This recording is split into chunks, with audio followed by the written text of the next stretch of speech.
দর্শক, এই যে খবরটা দেখেন, বাংলাদেশ রেকর্ড করে ফেলছে।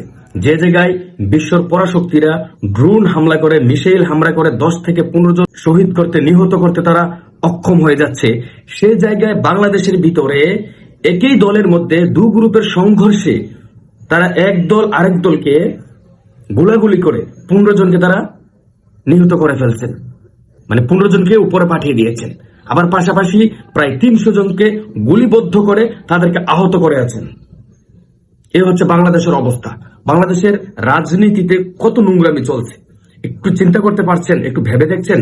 যে জায়গাতে পুরো পৃথিবী থমথমে বিরাজ করছে, মিসাইল খেলা নিয়ে সবাই, পুরো পৃথিবীর পরাশক্তিরা সহ আপনার থমথমে বিরাজ করছে, সেই জায়গাতে বাংলাদেশের মধ্যে একই দলের ভিতরে দু গ্রুপের সংঘর্ষ 15 জন গুলিবদ্ধ করে মেরে ফেলে।